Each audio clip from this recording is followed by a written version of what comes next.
Los doctores Ignacio Gaitán, presidente de Impulsa, Ricardo Ramírez, director de la UPME, Lucio Rubio, gerente general de Enel, Ricardo Sierra, presidente de Celsia, y María Claudia Alzate, experta comisionada de la CREC. La moderación de este panel estará a cargo del gerente de la seccional Atlántico Magdalena de la ANDI, Alberto Vives.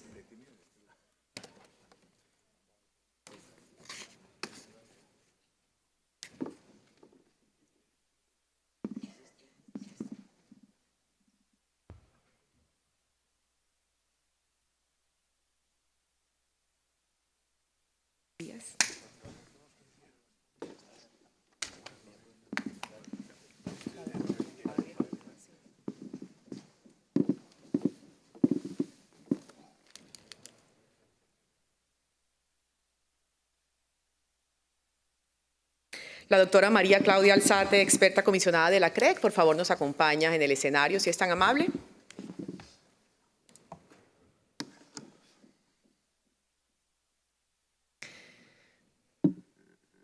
Muy bien, señor moderador, todo suyo este auditorio. Muy buenos días a todos ustedes. Vamos, ahí llegó la doctora María Claudia.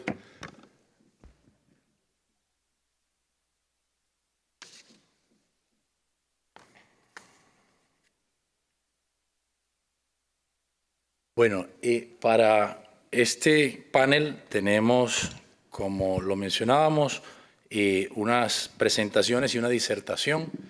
Entiendo que tanto el doctor Lucio Rubio tiene una presentacioncita, como el doctor Ignacio Gaitán.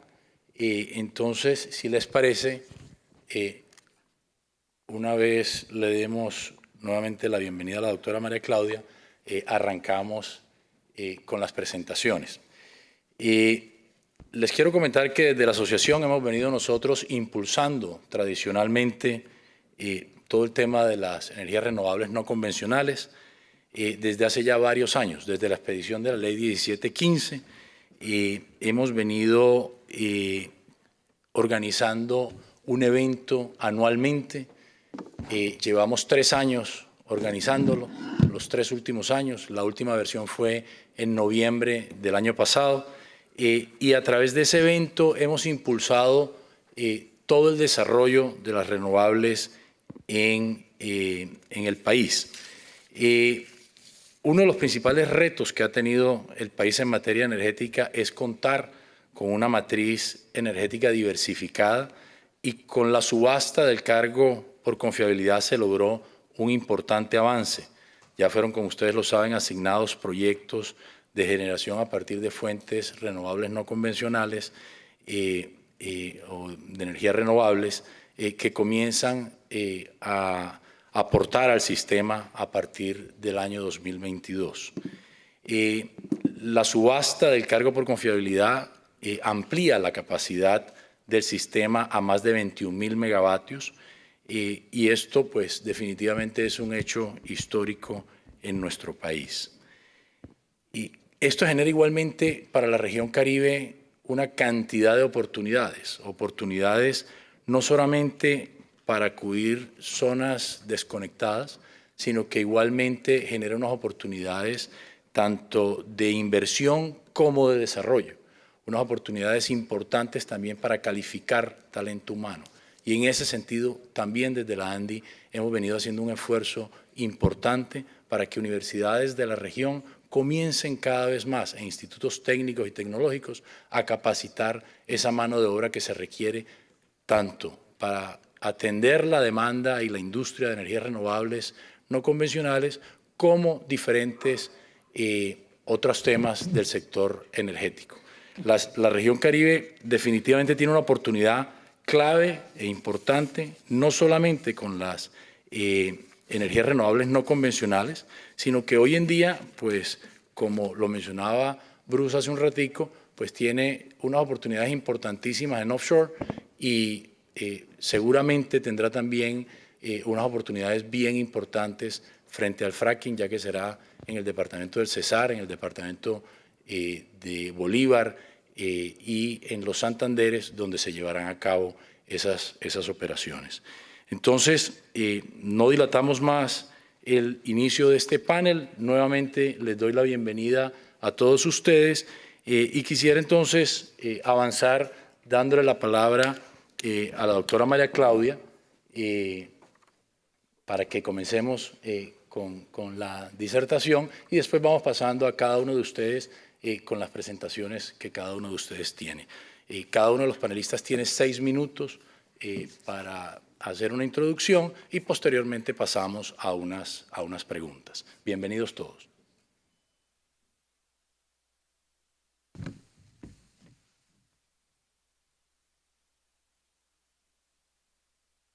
Buenos días a todos.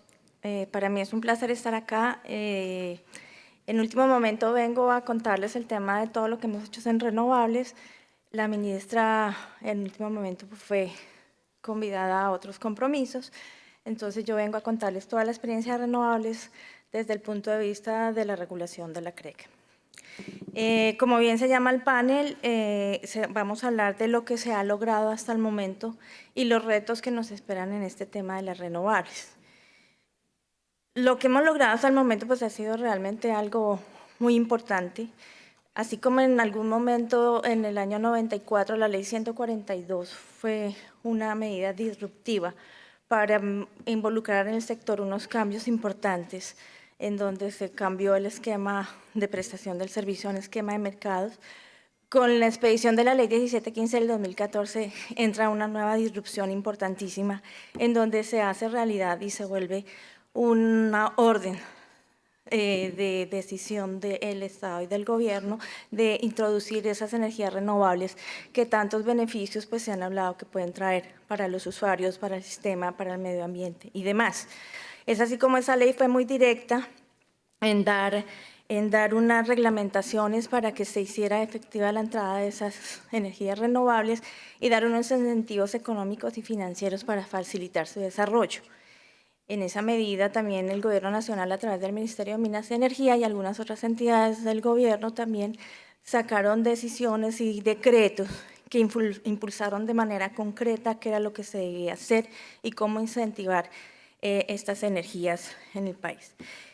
De hecho, me ponía a pensar que más o menos hacia el año, si bien esta ley es del 2014, como hacia el año 2016 todavía se estaba preguntando, bueno, ¿y esto cómo va a entrar? ¿Cómo lo vamos a hacer? ¿Cómo vamos a estudiar? ¿Qué tenemos que cuidar? ¿Cómo debemos permitir que esto entre?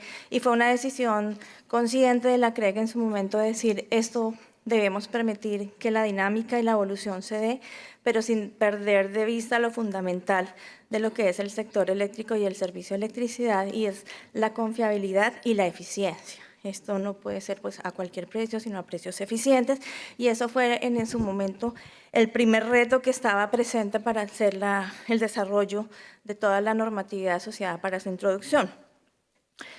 En desarrollo de las órdenes de la ley 1715 y los diferentes decretos, la CREC pues, ha desarrollado regulación específica para permitir la entrada de renovables. Un buen hito que se logró a comienzos del año pasado, hace casi un año, fue la regulación de la autogeneración a pequeña escala y el esquema de conformar cómo entraba esa autogeneración y tenía incentivos suficientes para que los usuarios empezaran a ser dinámicos en el proceso de poder acceder a ese derecho de generar energía, pero también en caso de tener excedentes, poder negociar con el sistema y entregársela al sistema. Esta regulación está vigente, ha tenido un desarrollo importante de pronto a escalas medianas o a autogeneración a gran escala, mayor de 1 mega. Entre la generación a pequeña escala, pues ha tenido un poco más de demora en hacerse, si bien se está dando, pero aquí es importante decir una cosa que quiero resaltar en el tema de la autogeneración a pequeña escala, y es que en la resolución 30, donde se dice esa regulación fue un poco conservativa, dijimos, bueno, vamos a tener que dar las reglas para que esto no pare, pero siempre cuidando que el sistema opere, cuidando a los usuarios, que por la entrada de algunos no se vaya a poner en peligro y en riesgo la confiabilidad y sobre todo la seguridad de la operación del sistema. Para el efecto, una vez expedimos la resolución, desarrollamos un estudio durante el año pasado con la Universidad de Chile y con la Universidad Tecnológica de Pereira para ver qué tanto era el impacto que podía tener la integración de esta autogeneración en el sistema y qué tanto nuestras medidas debían seguir siendo conservativas para evitar problemas en la operación del sistema. Y los resultados de este estudio fueron bastante sorprendentes en la medida que se encontró que un buen nivel de penetración de autogeneración en el sistema hasta unos niveles cercanos al 60% de la capacidad de los circuitos, puede traer beneficios para la operación de las redes que se puedan manifestar en menores pérdidas en el sistema. Esto pues es una noticia bastante interesante en la medida que nuestra intención era poder desarrollar la regulación de manera que pudiéramos asignar las responsabilidades asociadas a los impactos de manera adecuada y los responsables o los beneficiarios pudieran hacer uso de esto. Entonces, en esa medida, ajustes que haremos en el tema de autogeneración a pequeña escala y a gran escala para incorporar estos hallazgos, pues se verán prontamente y esto le dará seguramente una mayor dinámica a la penetración de la autogeneración. Respecto de la integración también de las renovables a gran escala y a pequeña escala, pues también lo que hemos logrado es que se ha desarrollado una regulación transitoria, está en comentarios, pero se ha hecho todo lo técnico y lo operativo para permitir que estas renovables se incorporen al sistema y puedan funcionar y el mercado pueda seguir operando con ellos. Hicimos unos estudios durante el año pasado para poder hacer la regulación definitiva, estudios que se compartieron con todos los agentes, los usuarios y los interesados, y los cuales permitirán que durante este año, como está en la agenda regulatoria, podamos tener la regulación definitiva para la operación y la conexión de todas estas tecnologías sin que haya barreras para esa entrada. En esa medida, pues han hecho estudios relacionados con también adecuaciones que hay que hacer al mercado mayorista para que las condiciones especiales que tienen las renovables de intermitencia se puedan ver reflejadas en una operación más eficiente del mercado. Otra de las medidas que hemos acompañado y que se ha logrado es como una decisión de política pública que el Ministerio adelantó y tomó la decisión de hacer una subasta de largo plazo con un enfoque claro para motivar la entrada de energías renovables. Nosotros hemos hecho el acompañamiento al Ministerio en el desarrollo de esta política pública y si bien esta ha sido una medida del Ministerio, nosotros hemos hecho la parte que nos corresponde desde el punto de vista de la confiabilidad y la eficiencia. Por eso la subasta del Ministerio, si bien tenía diseñados unos indicadores que nos permitieran mostrar que el procedimiento había sido competitivo y que por lo tanto los precios eran eficientes y en esa medida podían ser trasladados a los usuarios. Eso es lo que finalmente interviene la CREC en ese mecanismo de la subasta para garantizar esa eficiencia a los usuarios. ¿Qué mostró esta subasta? Que lo positivo y lo de admirar en este ejercicio es que la energía renovable a gran escala está ahí, está disponible, es competitiva, los inversionistas están dispuestos para ponerla a disposición del mercado. Y si bien en este momento, en esta oportunidad no se cumplieron los indicadores de competencia, también fue un ejercicio que le enseñó a todos la primera versión de lo que era esta subasta, de cómo iban a ser los precios, había expectativas respecto a los precios y diferentes, de pronto, inquietudes de cómo iban a ser las cosas. Esta subasta refleja algunos ajustes que habrá que hacerle, que le hará el Ministerio, y algunos pequeños ajustes que haremos nosotros también en el tema de los indicadores, pero siempre buscando que podamos medir la competencia efectiva y por lo tanto el traslado eficiente, pues se harán para la siguiente subasta que está adelantando el Ministerio. Otras cosas que hemos logrado rápidamente en el tema también de renovables es el caso de las zonas no interconectadas. Con el Ministerio la CREC viene trabajando fuertemente en montar esquemas sostenibles de prestación del servicio, haciendo el mejor uso posible de las energías renovables, que es donde hay como una utilización concreta, efectiva y directa que uno puede ver. Entonces, en este trabajo se viene haciendo de manera concreta para sacar una regulación que pueda llevar la sostenibilidad, sobre todo, que es el problema más grande en zonas interconectadas respecto al servicio, para que sean sustentadas en energías renovables. ¿Qué otros dos logros quiero hablar? Si bien ya comenté sobre lo que fue la subasta de renovables y los beneficios que se vieron acá y lo que se pudo descubrir de la disponibilidad de que esa energía está ahí para que llegue a los usuarios, también quisiera comentar sobre los logros que se tuvieron con la subasta del cargo por confiabilidad. Si bien Alberto ya comentó algunas de las estadísticas resultantes de esto, lo importante de este tema aquí de resaltar es que compramos energía barata. Barata, ¿a qué me refiero? Más económica de lo que venía pagándose por cargo por confiabilidad. El cargo por confiabilidad bajó un 11%, hubo suficiente competencia y finalmente ese es el resultado, y mostrar que son precios más económicos es porque ahí está funcionando la oferta y la disposición de la oferta, que se reflejan en esos mejores precios. También podemos decir que tenemos suficiente energía en el sentido de que todos los colombianos, los industriales, los usuarios, todos los que somos dependientes del consumo de energía, podemos estar tranquilos que tenemos energía para que el sistema siga siendo confiable. Aquí hay que resaltar que si bien hemos pasado por épocas de crisis, hace poco con el fenómeno del Niño tan fuerte en su historia que no se había dado en muchísimos años, o situaciones o eventos que todos conocemos que han sucedido a alguna de las plantas que están en el proceso de disponer de su energía para el sistema, tenemos la energía para poder ese tipo de incertidumbres manejarlas hacia futuro, garantizar a todos la confiabilidad, garantizar que el sistema va a seguir funcionando como lo ha hecho hasta hoy, desde el 94 con la revolución de la 142, el sistema eléctrico y toda ha cumplido y ha mantenido siempre la confianza y la confiabilidad de que hay la disponibilidad de energía. Hoy podemos respirar un poco más tranquilos, esos eventos inciertos se pueden controlar, tenemos un margen en la compra de la energía que hicimos que nos va a permitir seguramente dar unas mejores señales y hacer que la matriz sea aún más eficiente y más limpia. ¿Y cuál es el tercer gana de la subasta? Es la entrada de renovables.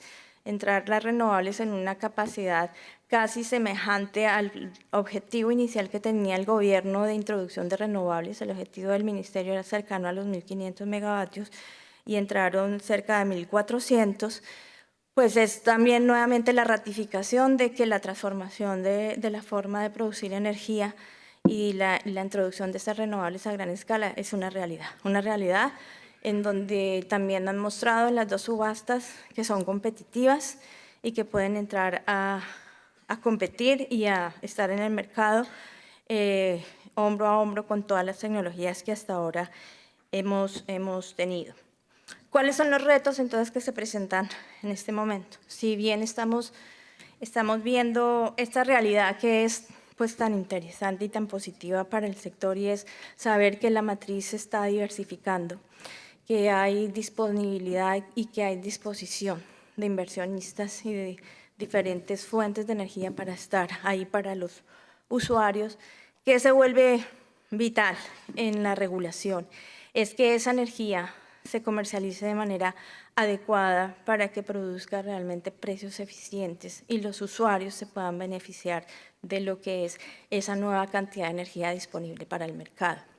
En esa medida, el reto para la CREC, que si bien lo venimos afrontando desde el año pasado, hoy se vuelve más real para mensaje de todos los que están aquí presentes, es que los mecanismos, la forma en que la CREC debe enfocar o va a enfocar la regulación, el nuevo enfoque es ante tanta posibilidad de entrada de nuevos agentes, ante tanta dinámica de las posibilidades de comercializar energía de diferentes tecnologías, ante la llegada de tecnologías de digitalización como son la medición inteligente y la capacidad de los usuarios ahora de producir energía y venderla al sistema, esa cantidad de actores nos llevan a que nosotros debemos es plantearnos en lo esencial, y es que la comercialización de esa energía para que llegue en beneficio a todos los usuarios se debe dar en condiciones de un mercado íntegro, entendiendo nosotros como un mercado íntegro, un mercado neutral, un mercado transparente, un mercado competitivo, pero sobre todo un mercado eficiente. Y por eso existe la resolución 114 del 2018, en donde la CREC invita a todos los que estén interesados en generar mecanismos de comercialización que se ajusten a unos principios y a unas condiciones que velan por esas características del mercado que les acabo de describir, pues se den. Y lo que se debe concentrar el regulador es garantizar que esos mecanismos existan, que los agentes participen y que los resultados de esos mecanismos sean eficientes. ¿Cuál es la ventaja o el premio detrás de esos mecanismos? Es que una vez se comprueban que son competitivos y los precios son resultado de un proceso, son por lo tanto eficientes por ser resultado de un proceso competitivo, se puede dar traslado directo a las tarifas de los usuarios, que es una de las grandes como inquietudes que tienen los comercializadores al momento de comprar energía, y es cómo lo pueden trasladar a los usuarios y cómo pueden recuperar los costos de la compra de la energía que están haciendo. Entonces, realmente el reto para la CREC es crear competencia en comercialización con el objetivo claro de que los usuarios se beneficien de toda esta nueva energía que está disponible en el mercado y de todos los beneficios que esto trae. Ese es el trabajo importante que estamos desarrollando este año. Estamos revisando los mecanismos actuales de contratación, los mecanismos bilaterales, estamos revisando algunas propuestas que ya han llegado a la CREC de mecanismos de comercialización para ajustarlos dentro de estos principios y condiciones de la 114, y estamos promoviendo para que se den más. En esa medida, una vez haya comercialización competitiva, eficiente y transparente y neutral, nos permitirá tomar medidas un poco más importantes, como por ejemplo, pensar en posiblemente dejar de regular las actividades, sobre todo de comercialización y generación, y de controlarlas vía límites de integración, y más bien empezarlas a controlar y a vigilar vía que se den esos mecanismos de competencia y eficientes. Concentrar la regulación, nuevamente como dije, en lo esencial, en ver que se formen procesos competitivos, por lo tanto, precios eficientes que se puedan trasladar a la demanda, y el mercado mismo pueda darle el dinamismo que requiere esta transformación que tiene el sector energético, que puede llegar a ser bastante compleja, bastante dinámica y bastante creativa, además. Entonces, creo que es el reto principal desde la CREC para viabilizar toda esta generación de energía renovable que se está dando. Muchísimas gracias, doctora María Claudia. Le damos la palabra al doctor Ignacio Gaitán y les recuerdo a todos los panelistas el tiempo que tenemos, que es bastante limitado. Buenos días. Tengo una ventaja y una desventaja. La ventaja es que me voy a separar del tema de energía y no sé si es una desventaja, pero voy a hablar un poco de innovación y emprendimiento.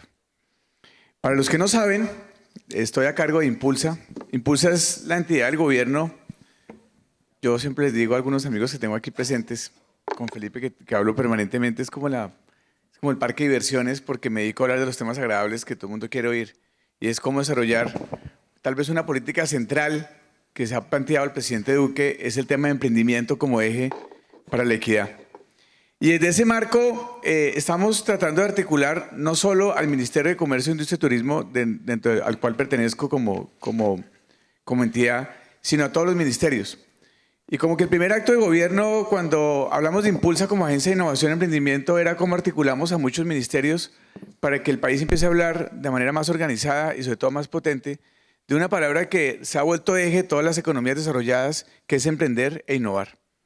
Y desde ahí hemos comenzado a trabajar como parte del Consejo de Ministros, cómo trabajar no solo innovación tradicional corporativa, sino acercarnos a muchos ministerios para empezar a crear o a co-crear nuevos espacios de conocimiento.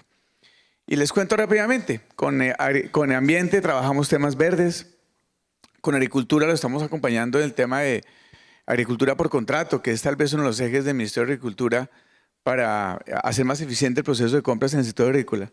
Y en ese camino nos acercamos a trabajar con el Ministerio de Minas y Energía y con varias de las entidades asociadas, adscritas al Ministerio, para co-crear. Y a partir de ahí identificamos, yo lo llamo dolores, porque así lo hablamos en innovación, identificamos dolores y co-creamos. Y este es un ejemplo, y ahorita se lo voy a mostrar. Creamos un nuevo sentido que me encanta, que es energía por emprendimiento. Y es que creo que en una conversación como la de hoy, hablando de energías renovables, el empezar a identificar e encadenar todos los emprendedores y empresas innovadoras en el sector es muy importante. Porque esta mañana el presidente de la ANDI hablaba una palabra que para mí es maravillosa y después el embajador hablaba también de innovación, encadenamiento. Sin encadenamiento, difícilmente logramos desarrollo en cualquier sector de la economía. El jueves estaba en Cali mirando un clúster que esta tarde presentaremos con la ministra a su llegada, que es un clúster que haremos de energía en la región. Y mostrábamos las estadísticas de cómo se comportan las empresas productivamente que trabajan individualmente y cómo se comportan las empresas que están en un encadenamiento productivo. Generalmente están 7 puntos por encima del proceso. Y esto es una muestra que es maravillosa. Miren lo que sucede en el mundo en gasto público en energías renovables. Solo para que tengan una idea, en promedio en el mundo, cuando hablamos de ciencia y tecnología, se gasta el 13% el sector público en temas de innovación en energías renovables. Y esto es una muestra de lo que sucede en Norteamérica, en Europa, en Asia y en el resto del mundo. Estamos en el resto del mundo. Si se miran, yo creo que muchos no alcanzan ni siquiera a percibir el azul clarito. Y creo que es un interrogante para hoy. ¿Qué está pasando? Que el resto del mundo, en el cual estamos nosotros en ese mapa, estamos innovando muy poco o gastando muy poco, y hablo del sector público, en temas de innovación en energías renovables. Porque, de alguna manera, y estos días que he estado conversando con atracción de fondos de inversión para estos sectores, me decían, necesitamos que el sector público dé una señal y nosotros nos subimos. Aquí hay un poquito un círculo virtuoso de por qué invierten y quiénes invierten. Y el primer interrogante esta mañana es, claramente Estados Unidos y Europa son las dos regiones del mundo que más están innovando, y el Reino Unido, esta mañana el embajador lo decía, creo que todos tomamos en referente en temas de innovación al Reino Unido, no solo en energías, sino en muchos sectores. Pero creo que aquí hay una labor importante, es cómo desde el sector público nos ponemos a la tarea de acompañarlos a ustedes, al sector privado, en ese proceso. La siguiente es, ahora miremos qué pasa en el sector privado en gastos de investigación y desarrollo.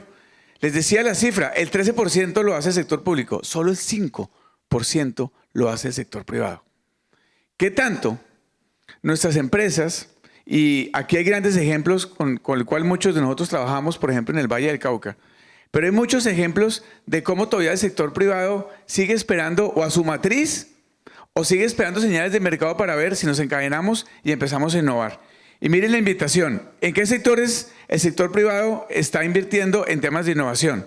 Fundamentalmente el que crece es el automotriz, ¿vale?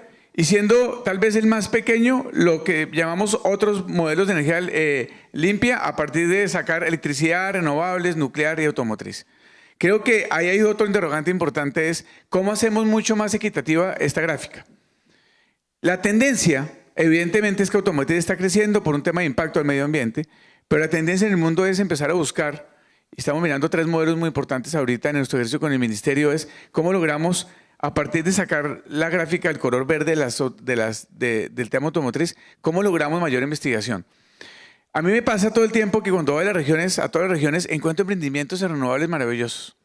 Hace 8 días era jurado en un premio del Grupo Bolívar en temas de emprendimiento social, y hubo un ganador en categoría de energías, un emprendimiento de Manizales, de la Universidad Nacional de Manizales. Y hablaba con los emprendedores, algunos de ustedes lo conocieron cuando estuvieron hace 8 días en el lanzamiento de un premio que hicimos con el ministerio. Y ellos básicamente se sienten solos. Sienten solos porque obviamente son emprendedores pequeños, las soluciones son pequeñas, son a poca escala, y creo que tenemos un reto es cómo desde el mundo corporativo identificamos esa clase de innovaciones para acompañarlas y volverlas escalables. Y el tercer indicador que para mí es muy interesante y para mí es el más importante es qué tanto capital o qué tantos VCs tenemos en energías renovables. ¿A dónde se está yendo? La buena noticia, es una muy buena noticia, que ha aumentado muchísimo la inversión de los Venture Capital en temas de energías. Hoy estamos hablando de 2.5 billones de dólares en inversión en innovación. Pero sigue creciendo simétricamente con la gráfica anterior, fundamentalmente el sector transporte. Si ustedes se miran, el 2007 era bastante simétrica la medida y todas las diferentes formas crecían simétricamente. Nos estamos desmarcando ya en el 2016 y 2017, nos estamos centralizando mucho que los VCs están focalizando su inversión en un sector fundamentalmente. En estos días, y creo que la labor más importante que estamos haciendo desde el gobierno y prácticamente desde Impulsa es cómo atraemos recursos de fondos de inversión para emprendimiento, energías renovables y en diferentes sectores. Primero hemos encontrado que tienen claro los grandes fondos que su tesis de inversión tiene que ver con Industria 4.0. Y ahí quiero dejar un interrogante muy importante. Ahora con el lanzamiento del WEF en Medellín como centro para Latinoamérica, ustedes habrán sabido de la noticia que se dio en Davos, en el marco de Davos, que Colombia tendrá la primera sede del Centro para Revolución Industrial 4.0 en Medellín, en Ruta N. Creo que hay un gran reto. En este trabajo de las VCs y en el trabajo de la innovación están identificadas que todavía nos faltan cerrar al menos 100 brechas de conocimiento para lograr innovar en energías renovables. Y para cerrar la brecha de conocimiento necesitamos espacios como el WEF en Medellín, pero necesitamos capital. El capital es fundamental, de traer capital de bancas de inversión, de fondos de inversión, de VCs, de diferentes actores para que realmente haya innovación. No hay ningún sector sofisticado en el mundo, yo hablo de Israel, hablo de Francia, hablo de España, hablo de Silicon Valley, etcétera, que los VCs no sean un actor muy importante para innovar. Necesitamos indiscutiblemente atraer esos recursos. Lo que he podido recorrer estos 6 meses es, ellos vienen siempre y cuando vean innovación hacia nuevas tecnologías. Muchos de ellos, la tesis de inversión más importante es inteligencia artificial. Casi que los 3 jugadores más importantes o los 3 fondos más importantes en el mundo le están apostando a apoyar innovación cuyo tema central sea inteligencia artificial.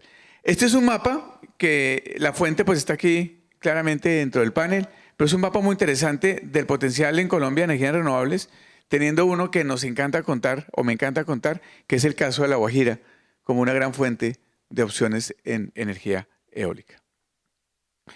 Aquí les muestro un poquito la apuesta y voy a pedir que me corran un video si está listo, al cual le queremos jugar. Queremos, como Impulsa y con el apoyo del ministerio, empezar a apoyar a los emprendedores en ese sector.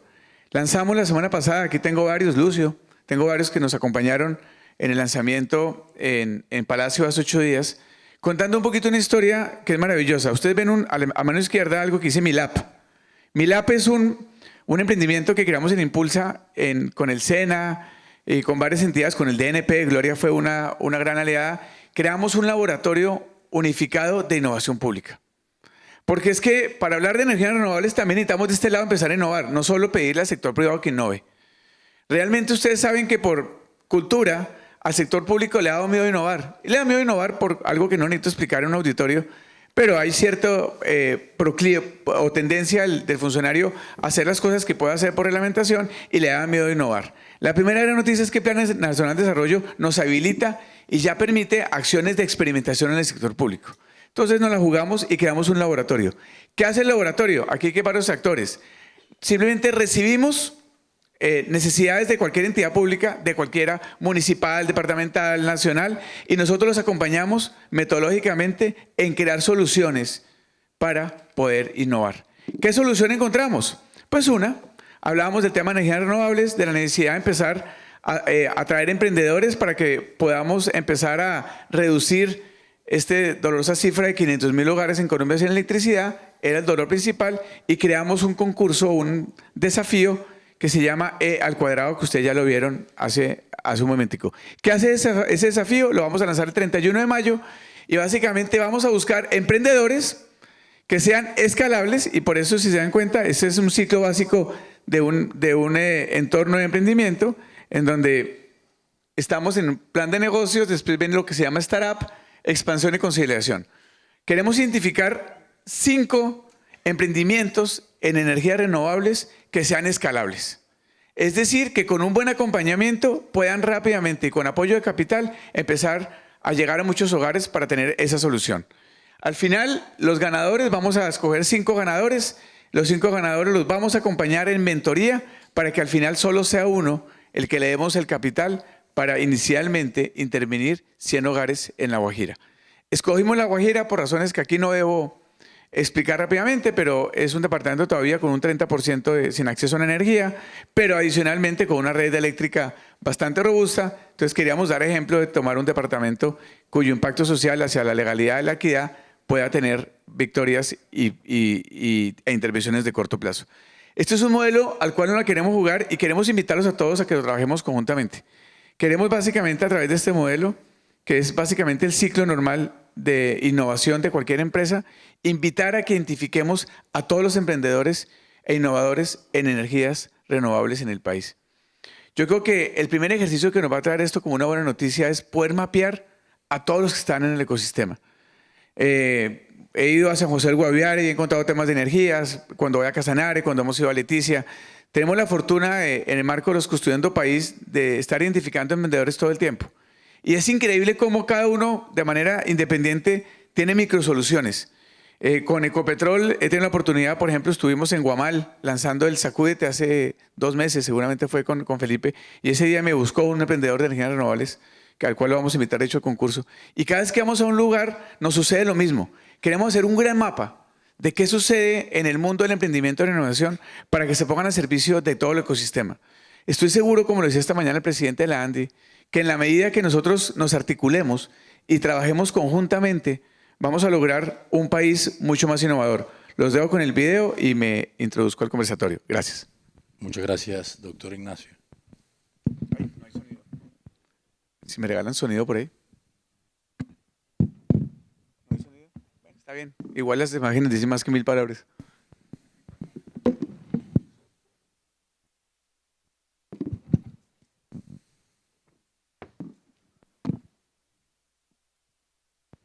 Esto sin sonido es como una película de cine mudo. Cine mudo. Sí, sí, le faltó el blanco y negro. Bueno, si les parece, ¿le falta al video? Yo creo que ya ahí Pero podemos termina. irlo corriendo sin problemas. Perfecto. Si les parece, vamos continuando y le damos la palabra al doctor Ricardo Ramírez.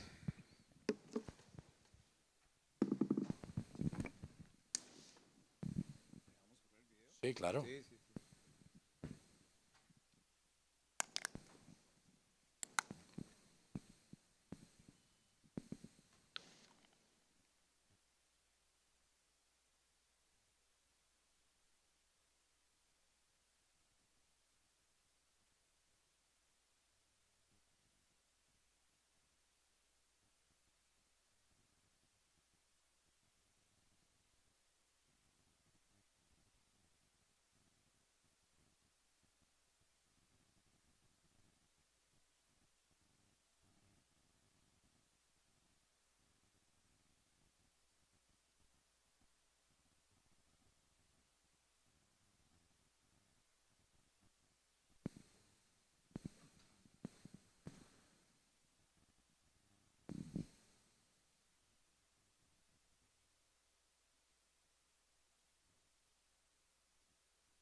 Yo pienso que podemos ir continuando, si les parece. En aras del tiempo, creería yo que es justo y necesario que continuemos con las intervenciones. Bueno, muchas gracias a la Andy, al doctor Bruce, por invitarnos a participar en este foro. Yo voy a hacer una reflexión sobre cómo se complementan las 2 subastas que tuvimos, digamos, el mes pasado. desde, digamos, la perspectiva nuestra del planificador. La subasta de energía firme, digamos, fue muy exitosa, tuvo muy buena convocatoria, tuvo muy buenos precios, pero conviene hacer un análisis de si es necesario, digamos, complementar esa energía firme, pues, que ya se ha comprometido, con otros elementos que son necesarios para un adecuado funcionamiento de nuestro mercado. Y básicamente me voy a referir a 4 elementos. El primero, digamos, muy interesante para este auditorio, la competitividad del kilovatio hora que podamos lograr. Si con la subasta logramos también diversificar el riesgo, que es un objetivo de política que hemos venido persiguiendo por varios años. El otro elemento también, las emisiones y la oportunidad de la energía firme. Y para hablar de esos 4 temas, quisiera señalar 4 cifras grandes. La composición de la capacidad instalada en potencia, de los 4.500 megavatios, más o menos cifras gruesas es 30, 30, 40, 30 renovable, 30 hidroeléctrica, 40 térmica. Y la misma composición no expresada en energía, no expresada en potencia, sino en energía. Más o menos es 10, 10, 80. 10 renovables, 10 hidroeléctricas, 80 termoeléctricas. Y de esas cifras grandes, recuerden ustedes, 30, 30, 40 en capacidad, 4.500 megas, 10, 10, 80 en energía. Me voy a referir a esta última, 10, 10, 80 en energía. Efectivamente, digamos, el precio que se logró para la energía firme es un precio económico frente a lo que veníamos manejando. Pero es una energía que básicamente la podemos requerir en condiciones críticas. Ese mismo precio para condiciones normales puede no ser el más competitivo. Si uno tiene en cuenta la energía primaria que está respaldando las obligaciones de energía firme, que básicamente es gas natural, gas licuado de petróleo, crudo y fuel oil. Difícilmente, digamos, ese 80% de energía firme puede, digamos, competir con unos precios interesantes para el consumidor. Es decir, sí es deseable que uno logre tener no solamente energía firme, sino también energía con precios competitivos y ojalá, digamos, con costos variables bajos. Y ojalá, digamos, no dependiente de recursos fósiles.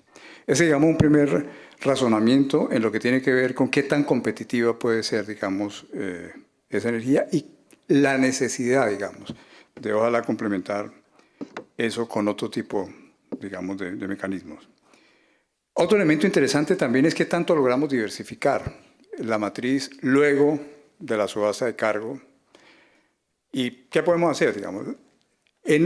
Un indicador que desarrolló el Ministerio, pues en el decreto, a raíz del decreto 570, el índice de diversificación de Shannon-Winner, demuestra que efectivamente, digamos, con la subasta de cargo se mejoró ligeramente, digamos, el indicador. Pero si uno hace los análisis en potencia, puede llegar a una conclusión que también, digamos, es interesante. El 30%, digamos, de la capacidad instalada que tiene que ver con las hidroeléctricas se ha, digamos, o corresponde a proyectos localizados en la misma cuenca donde está básicamente el 70-75% de la energía. Entonces puede ser deseable también diversificar un poco más. Otro elemento que también vale la pena señalar es el de emisiones. Digamos, si esta energía finalmente va a tener un despacho alto, muy probablemente nuestros compromisos de emisiones a lo mejor van a ser difíciles de cumplir.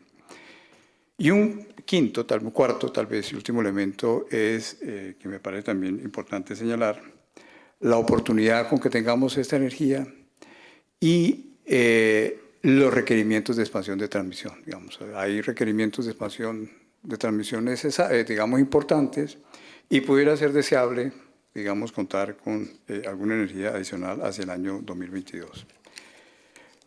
Con estos, digamos, con estos elementos uno pudiera considerar interesante seguir explorando cómo se impulsa la penetración de los renovables, digamos, en la contratación a largo plazo de energía en nuestro mercado eléctrico. Si bien es cierto que a través de la subasta de cargo por confiabilidad se impulsaron cerca de 1.400 megavatios de energía firme, también es cierto que la energía media de esos 1.400 megavatios es casi 4 veces superior a la energía firme que se asignó. Es decir, ya hay proyectos en el mercado que seguramente estarían en condiciones de colocar mucha más energía de la que quedó asignada en energía firme, y eso es una oportunidad interesante. De igual manera, pudiera uno referirse a proyectos de energía renovable que han sido impulsados o que han colocado garantías para la expansión de la transmisión, y pudiera llegar a que además de esos 1.400 hay cerca de 600 más. Es decir, hoy en día, impulsados por diferentes medios, bien sea por cargo, por confiabilidad, o bien sea por garantías, digamos, que respaldan expansión en transmisión, hay proyectos, principalmente eólicos, por cerca de 2.000 megavatios que van a entrar al mercado y que conviene sacarles provecho. Y una forma de sacarles provecho es efectivamente a través de subastas como la que se ha venido trabajando con el Ministerio de Minas. Es posible, como se ha venido dando, y deseable seguramente, que varios de estos proyectos logren colocar su energía a través de negociación bilateral. Pero con seguridad es mucho mejor, como ha sido demostrado, digamos, en la concurrencia que hubo en la subasta de cargo, que se hagan a través de subastas donde haya mucho mayor concurrencia. Algo que se pudo observar en la subasta de contratos renovables es que hubo varios elementos sobre los cuales no había precedentes en el sistema colombiano. Tener 22 ofertas de venta nunca se había presentado en ningún proceso competitivo para comprar energía. Tener asimismo cerca de 20 compradores fue algo que marcó, digamos, un hito en el sistema. Y tener nuevos agentes también. Eso es muy deseable que lo podamos lograr. Como les acabo de mencionar, las energías renovables están ahí, ya tienen que entrar. No solamente los 1.400 que se impulsaron con el cargo, los 600 adicionales que les comenté se impulsaron también con las convocatorias de transmisión. Entonces es importante que logremos adelantar, digamos, esos procesos con el objeto, diría yo, principal, de que logremos un kilovatio hora competitivo en condiciones normales. Gracias. Muchas gracias, doctor Ricardo. Le damos la palabra al doctor Lucio Rubio.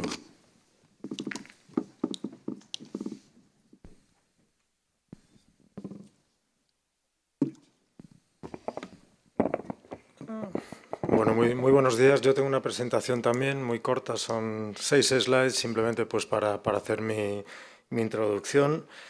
Y quería arrancar un poco por darle la importancia a las energías renovables en un contexto mundial de lo que está ocurriendo con el medio ambiente. Acaba de ser publicado el informe de Naciones Unidas sobre la última situación de perspectiva, y hay cifras que realmente pues, son escalofriantes en lo que dice este informe. Claramente habla en las 25 recomendaciones que hace finalmente el informe, en lo que es la contaminación del aire, donde puede producir entre 6 y 7 millones de muertes al año, circunstancia que particularmente estamos viviendo en Colombia, en ciudades como Bogotá y Medellín, donde claramente se está poniendo de manifiesto lo que es la contaminación que tenemos en nuestras ciudades. Pero también lo que está ocurriendo con la pérdida de biodiversidad, por el cambio que hay en el uso de la tierra y las afectaciones que tenemos en nuestro clima, el cambio climático y la desaparición de muchas especies.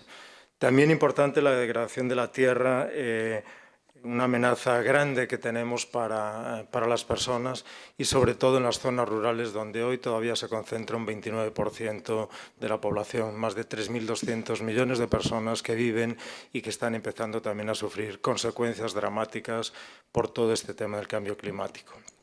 La sobreexplotación de los recursos naturales, sin lugar a dudas, también está ocasionando un gran impacto en el medio ambiente y más de 1,4 millones de personas hoy tienen problemas de salud derivado de toda esta situación.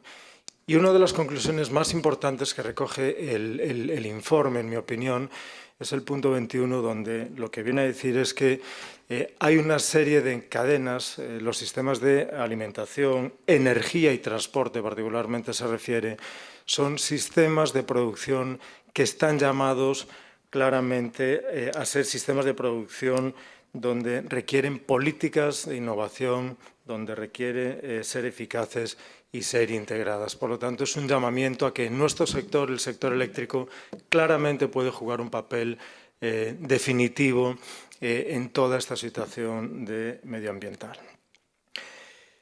En nuestro grupo, el grupo Enel, nosotros hemos enfrentado esta situación desde el punto de vista de transición energética en 4 grandes pilares que estamos desarrollando en todos los países donde estamos presentes. Estos 4 grandes pilares los tienen ahí. El primero tiene que ver con el crecimiento de la capacidad de energías renovables, inyectar más energías renovables en todos los países donde estamos presentes, desarrollar, automatizar y digitalizar todas nuestras redes de distribución, tener redes más digitales, más resilientes frente a las situaciones y problemas que se presentan también como consecuencia del clima.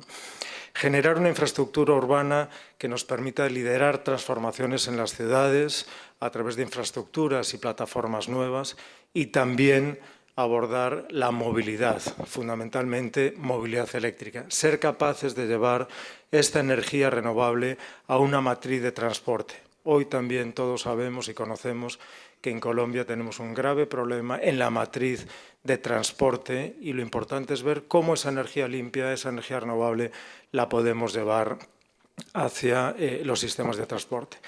Claramente le estamos con estos 4 pilares impactando en 3 grandes retos que hoy tiene la humanidad, que tiene que ver con la descarbonización, por eso es importante las energías renovables, la digitalización, cómo abordar toda la digitalización en nuestras compañías. La infraestructura urbana está ligada a la tendencia que hoy hay a vivir en grandes ciudades, la urbanización, cada vez más las personas viven en las grandes ciudades y la movilidad eléctrica, sin lugar a dudas, nos lleva a la electrificación de la demanda, ser capaces de tener una demanda cada vez más eléctrica. Y sin lugar a dudas, pues estos retos claramente pues están muy en línea con lo que hoy está haciendo también Colombia como país en esta misma dirección. Para ver qué podemos hacer con las energías renovables y cómo podemos introducir cada vez más energías renovables en las matrices, es importante también ver lo que han hecho países cercanos a los nuestros, donde las subastas de largo plazo han sido también el vehículo, el mecanismo para llevar esta energía a sus matrices energéticas. Casi todos los países han hecho subastas entre 15 y 20 años de asignación de energía firme. Todas han sido pay as bid, como la que se ha organizado aquí también, y solamente algunas cifras. Desde el año 2009, Perú ha introducido más de 800 megavatios en su matriz energética, Argentina casi 2.500 megavatios de energías renovables no convencionales, Chile casi 2.000 megavatios de energías renovables no convencionales, Brasil más de 15.000 megavatios eólicos y 2.600 solares y México hoy ya tiene asignaciones de 2.000 megavatios eólicos y más de 4.800 megavatios solares. Por lo tanto, nuestros países vecinos, nuestros países con los que también algún día vamos a tener que competir, ya están introduciendo, ya han empezado a meter energías renovables en sus matrices energéticas. ¿Qué ha pasado en la última subasta? Bueno, yo no me voy a referir a todos los datos, pero sí importante solamente los resultados y los que tienen que ver con nuestro grupo. De los 1.400 megavatios aproximadamente de energías renovables que se asignaron, el grupo Enel tuvo asignaciones por casi 730 megavatios, de los cuales 238 son solares y 491 son eólicos. Si bien este es un tema importante, haber tenido asignaciones en cargo por confiabilidad, creemos que todavía hay retos importantes, hay retos que tenemos que seguir trabajando para que las energías renovables sean una realidad también en Colombia. Algunos de estos retos, por citarlo, pues como introducción, aunque en el panel podrá haber un poquito más de discusión, pues claramente están relacionados con la asignación del cargo por confiabilidad no es suficiente. Ricardo hizo en su introducción algunas semejanzas entre la potencia y la energía.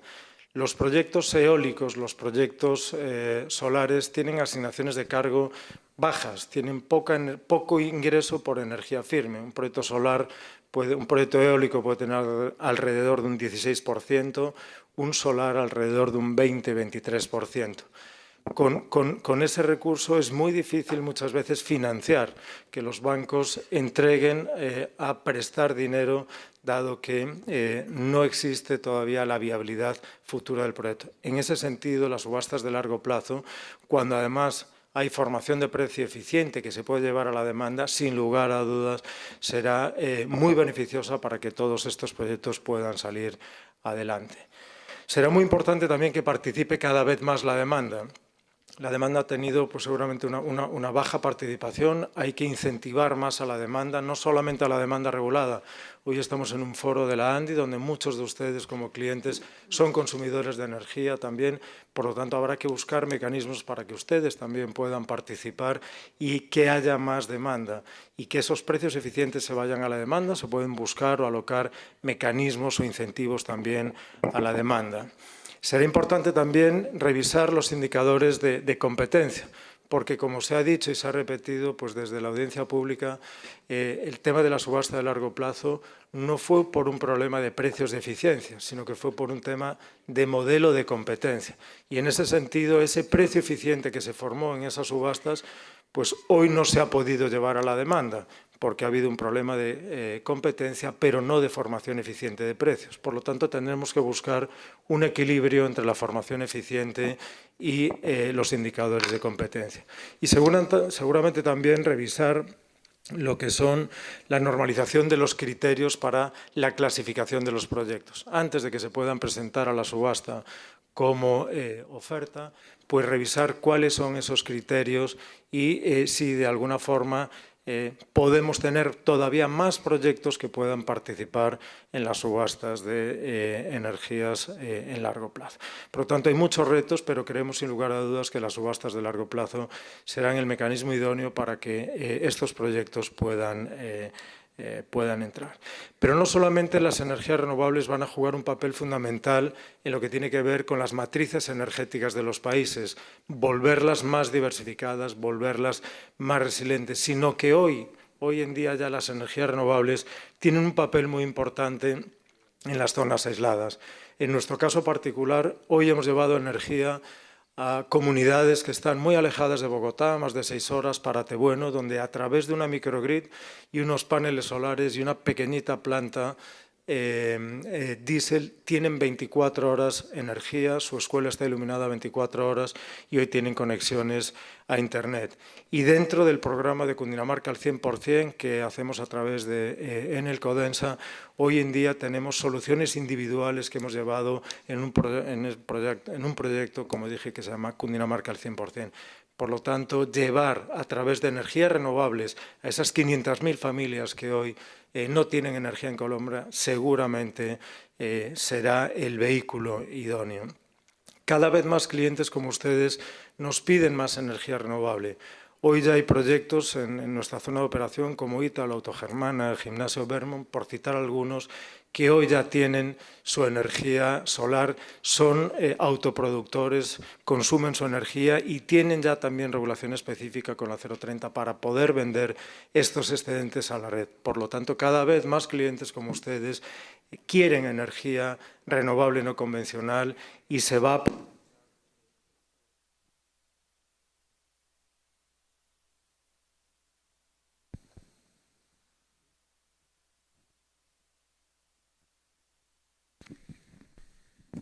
Sí, se van a potenciar. Y lo último que quería decir En el caso concreto de nuestra zona de operación de Enel Codensa, hoy tenemos casi 1.500 megavatios de solicitudes de conexión. Casi el 70% de estas solicitudes de conexión son también para proyectos eólicos y solares. Por tanto, y para finalizar, sin lugar a dudas, las energías renovables no convencionales son claramente la fuente para tener un país o un planeta más sano, más saludable y generar un mayor bienestar para toda la sociedad.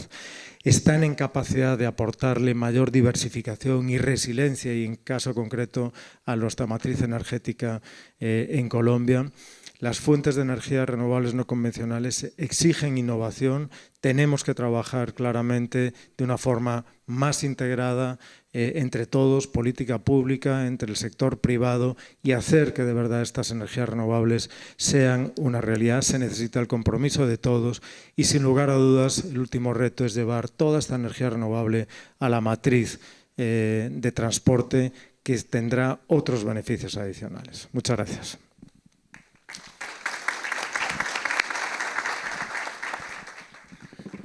Muchas gracias al doctor Lucio y le damos la palabra al doctor Ricardo Sierra.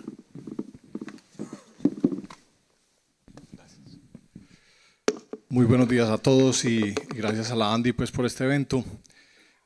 No tengo presentaciones tan bonitas como las de Enel, pero voy a tratar de hacer una cosa para despertarlos un poquito. A ver si trato de proponer algunas ideas originales frente a lo que se ha venido hablando tan interesante.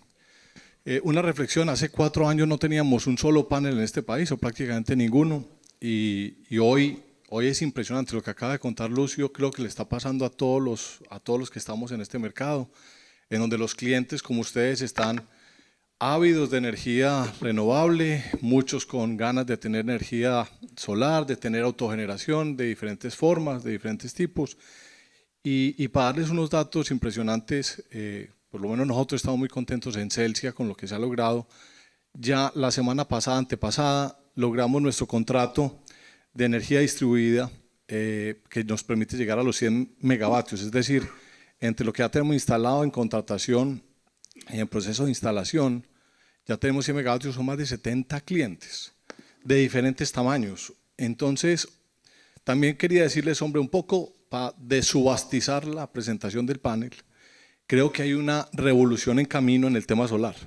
Es impresionante lo que se está viendo en el país y las posibilidades, como le decía Ricardo, de tratar de generar energía más competitiva. Creo que los precios que se están logrando son seriamente muy competitivos frente a lo que tenemos hoy en la matriz. Así que, fuera de la subasta, yo siento que viene un gran boom en solar en todos los frentes.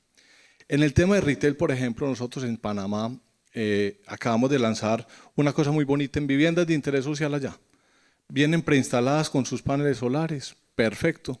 Y cuando uno mira esa conversación en Colombia, ¿por qué no se están viendo estas cosas? Ustedes empiezan a hablar con los clientes constructores y todos los diseñadores, arquitectos y firmas están empezando a incorporar en sus diseños absolutamente todo este tema del tema solar. Así que la verdad yo siento que ahí viene un gran impulso y hay que darle las gracias a la ley 1715, a la 030, María Claudia, que la verdad eso ha creado un ambiente para poder masificar el tema y eso entendemos que hay una agenda, seguirla mejorando. Pero hay, como este panel proponía, avances y retos. En ese frente yo creo que sí hay unos retos muy importantes que quiero compartir con ustedes. Lo primero es el chicharrón que tiene la UME con las conexiones. Y es que esto pues nos inundamos de solicitudes de conexión. ¿Y cuántos de esos proyectos son de verdad? ¿Cuántos de esos proyectos son simplemente gente que está tratando de mercadear esas conexiones?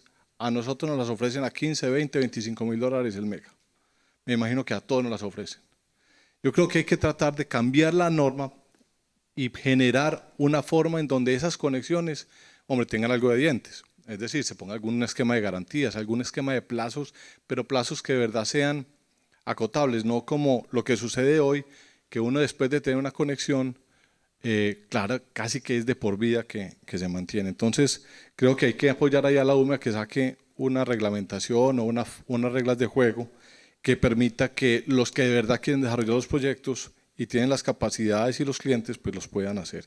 Creo que se está generando ahí un cuello de botella enorme para el sector productivo del país en generación distribuida.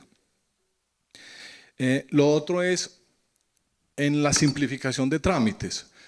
Nosotros hace 2 o 3 años teníamos el debate con la ley 1715 y la implementación. Hombre, eso ha habido mejoritas, ha habido pues ahorita unas mejoras muy interesantes en este gobierno de simplificación del trámite, pero se siguen solicitando muchas cosas, sobre todo para la devolución del IVA y el arancel. ¡Qué calvario! Yo aquí quería hacer 2 sugerencias muy respetuosas, a ver si nos íbamos a lo que era la de activos fijos productivos en el pasado, que era uno se ganaba eso de una y venía después un control posterior. Es decir, que todos los proyectos renovables puedan tener la gran ventaja de que inmediatamente puedan hacerse beneficiados del IVA y la evolución del IVA y del arancel. Yo creo que sería muy importante. Y lo otro, eliminar cosas innecesarias. Por ejemplo, la UME nos solicita el ELECOE, nos solicita también temas de que las copias de los contratos de los EPCistas o de las ofertas de los EPCistas. Yo creo que eso es innecesario, eso es llenarnos de trámites que no son productivos. Y lo otro también, por ejemplo, yo creo que no deberíamos de ir al ANLA. Proyectos renovables, solares y eólicos, eficiencias energéticas, eso no debería ir al ANLA. Eso debería, de entrada, suponerse que eso es bueno para el país y para el ambiente. Entonces, propongo esas cositas ahí como para el debate, y yo creo que simplificaría mucho, aceleraría mucho, sobre todo los nuevos jugadores que puedan hacer presencia en Colombia. Y no puedo dejar de hablar de la subasta. Yo tengo una visión un poco diferente a la que se ha planteado, la que planteaba Lucio, y yo creo que no hay que relajar las normas de competencia. Me parece que las normas de competencia son buenas y sanas. Yo creo que los límites que hay de competencia en los diferentes ramos de la industria son sanos.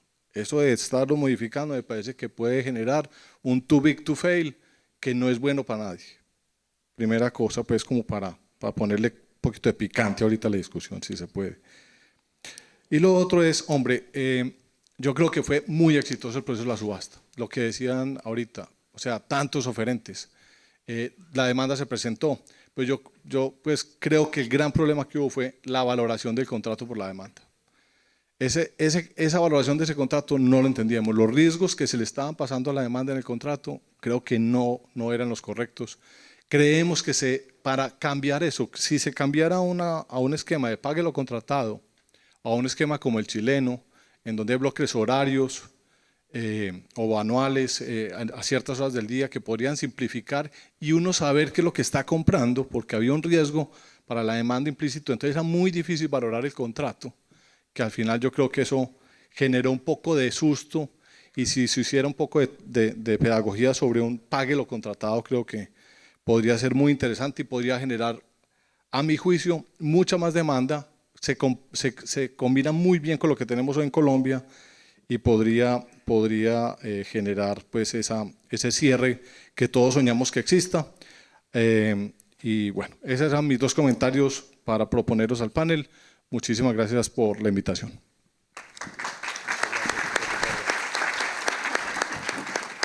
Bueno, muchísimas gracias, doctor Ricardo. Yo he tenido ya dos llegadas. Una, la que me dijeron, vamos a tener que decirle al doctor Ricardo que nos tenemos que guardar el picante porque no va a haber discusión. Y otra que me acaban de decir, tenemos tiempo exclusivamente para una pregunta. Entonces, vamos a hacer la misma pregunta para todos. Y esa pregunta, pensaría yo que pues aquí hemos escuchado oportunidades, retos, está el gobierno nacional, está igualmente el sector privado, y somos conscientes de la importancia de innovar. Quien no innove definitivamente sale del mercado, así que el gran llamado de la innovación tiene que ser cada día más fuerte y concientizarnos de la importancia de la innovación. Pero en ese orden de ideas es clave y es sumamente importante algo que mencionaba Bruce en su apertura y que en algunas de las intervenciones se ha hablado, y es el tema de los encadenamientos. Entonces vamos a tener una gran inversión asociada a la instalación de los 1.400 megavatios de energía no convencionales. los 1.240 megavatios térmicos y todos los demás proyectos en suministro de energías vía autogeneración que están realizando los consumidores. Entonces la pregunta es, ¿qué actividades han pensado ustedes realizar o implementar para aprovechar estas cuantiosas inversiones que permitan generar encadenamientos y desarrollar nuevos sectores? Y quisiera comenzar por ti, Ricardo. Con mucho gusto, Alberto. Eso es muy interesante. Nosotros la primera granja de Jumbo la hicimos con un EPCista español, con Prodiel, y prácticamente todo se importó. Desde la estructura metálica, los cables y lógicamente pues paneles. Nosotros hemos ido migrando ese modelo a básicamente contratar la construcción y hacer toda la E y la P. Y en la P hemos logrado, en el procurement hemos logrado una cosa muy chévere en Colombia, es que ya las estructuras se hacen en Colombia, se fabrican en Bogotá, se galvanizan en Barranquilla y son competitivas con lo que hay en el mercado. Eso es muy bueno. Estamos desarrollando con un par de proveedores también estructuras para los techos de Colombia. En Colombia, de 10 clientes interesados, ustedes seguramente algunos me han escuchado esto, 6 se nos caen porque el techo no sirve. El techo no le aguanta, la estructura no le aguanta. Entonces, las inversiones que hay que hacer son muy costosas, pero estamos tratando de diseñar esquemas diseñados en Colombia para lograr unas estructuras que puedan acomodarse a la realidad de esos techos en nuestro país. En la parte de cables logramos con Centelsa en Cali, en el Valle del Cauca, la proveeduría de todos los cables ya son fabricados acá, entonces eso es muy bueno. La parte pues, de inversores y la parte de potencia todavía pues esa sí vendrá por fuera y lógicamente la parte de panelería sigue siendo importada. Creo que va a ser más difícil la integración en eólico, es así pues yo creo que ahí no hay mucho que hacer. Y lo único es que se estaba hablando por ahí de que las torres fueran en concreto. Lógicamente como Cementos Argos es primo mío, entonces tenía muchas ganas de que eso se pudiera hacer, pero es muy difícil. Pero en eso estábamos trabajando muy duro y yo creo que se puede hacer una integración muy buena. Y la generación de empleo que estamos logrando también en el equipo fotovoltaico, ya estamos llegando a cerca de las 50, 60 personas dedicadas con un conocimiento muy chévere, eso también es importante. Muchas gracias, Ricardo. Lucio. Bueno, pues un poco en la misma línea que Ricardo, ¿no? Además de poder empezar a integrar proveedores colombianos en lo que tiene que ver sobre todo con la parte de estructura, también hay formación y nuevas habilidades en lo que tiene que ver con operar y mantener estas instalaciones. Por lo tanto, ahí hay nuevas posibilidades que se han dado. En lo que tiene que ver con la eólica es mucho más difícil, pero dependerá también. Una cosa es la infraestructura y otra cosa son las palas de los aerogeneradores. Pero yo me acuerdo que en España, cuando empezó todo este desarrollo de la energía eólica, no había fábricas de palas. Hoy en día hay muchas fábricas donde los fabricantes directamente fabrican en España las palas eólicas que forman parte de los rotores. O sea que podría pensarse que si hay un desarrollo pues, importante, Colombia puede ser un sitio donde se fabriquen las palas para los aerogeneradores. Y yo creo que como última situación hay un desarrollo social importante donde se hacen estos proyectos de energías renovables no convencionales, hay una integración de la comunidad, hay un desarrollo de estas comunidades. Nosotros tenemos ejemplos ya pues, de comunidades donde hemos llevado paneles solares, estamos trabajando con el SENA de Bosconia, hemos donado 40 paneles solares y, para que los muchachos del SENA reciban también formación y capacitación en este tipo de elementos y pues la parte social creo que también es un tema a desarrollar de forma importante. Muchísimas gracias. ¿Alguno de nuestros otros panelistas tiene algo para agregar? Ignacio. Es que me pegaste en el gusto, pero como en las películas Coming Soon, porque por la tarde vamos a lanzar un encadenamiento en la región Caribe, así que no me puedo adelantar mucho, pero Ricardo, lo que hacen en el Valle del Cauca es impresionante. Nosotros participamos en ese proyecto como financiadores y estoy convencido, Alberto, que no hay un mejor camino para desarrollar desarrollo en el sector que buscando clústeres regionales de energía. Y pongo el ejemplo del Valle porque esta tarde lo voy a detallar un poco más, pero me parece un súper ejemplo. Pero para todos una publicidad que es muy barata, que es simplemente participar. Tenemos un programa que se llama Megaí, que tiene ese objetivo fundamentalmente. Estamos apostándole a acompañar con recursos a la empresa grande para que a partir de procesos de innovación corporativa identifiquemos spin-off que hagan encadenamientos. Solo para que tengan un dato, tenemos actualmente 60 empresas, 3 energéticas, y hemos desarrollado 257 spin-off en 4 meses. Y eso demuestra que hay un afán a toda. Hace unos días estaba con el equipo de Astrid en Bogotá trabajando en una encerrona muy buena, y creo que un poquito el mensaje es eso, que de la mano que nos sentemos nosotros como actores públicos a preocuparnos por la innovación del sector privado, se están logrando cosas maravillosas. Solo para que tengan una idea, tenemos 2.753 empresas en este momento encadenadas en diferentes modelos de encadenamiento productivo en el país. Y en energía, el Valle del Cauca es un ejemplo maravilloso y esta tarde les contaré más. Pero Alberto, el mensaje sí es ese. Está demostrado, lo dije esta mañana, hace un ratico, que los que nos encadenamos le cogemos una ventaja al resto que trabajamos individualmente. Así es, muchísimas gracias. María Claudia, ¿vas a decir algo? Bueno, yo lo que quiero agregar respecto a la pregunta que hiciste en general, qué es lo que viene hacia adelante con toda esta gran inversión que está haciendo en renovables. Es muy interesante ver, como lo dije antes, como la disposición de las inversiones para estar ahí en energías renovables. Y vuelvo a insistir, el reto desde la regulación es que los usuarios puedan beneficiarse de esa disponibilidad, de esa nueva energía competitiva, limpia y todos los demás beneficios adicionales a lo que es la eficiencia en los precios que pueden tener los usuarios. Y por eso lo que sigue para adelante, insisto, es en gestionar la comercialización, hacer que la comercialización realmente sea competitiva, tanto en la venta como en la compra, para que los usuarios se puedan hacer beneficiarios de estas energías. Garantizar nosotros que este boom de estas energías pues se den en procesos competitivos, se den en mercados íntegros, neutrales, eficientes y todas las demás características que he insistido haciendo. Ese es el paso como reguladores a seguir, que esto se dé y se desarrolle en un espacio competitivo. Muchísimas gracias. Bueno, a nuestros panelistas, a todos, muchas gracias. Muy gentiles todos. Como se dan cuenta, hay una gran cantidad de oportunidades. Un aplauso para ellos. Nuestro país se está transformando, superando obstáculos y enfrentando los retos que el futuro nos presenta. Y una de las fuerzas que impulsan estos cambios y ponen en movimiento nuestro desarrollo es la energía. En Colombia, el 72% de la energía proviene de fuentes renovables, principalmente hídrica, y contamos con la 6ª matriz energética más limpia del mundo. Sin embargo, aún es necesario llevar energía limpia a cada vez más rincones de nuestro país.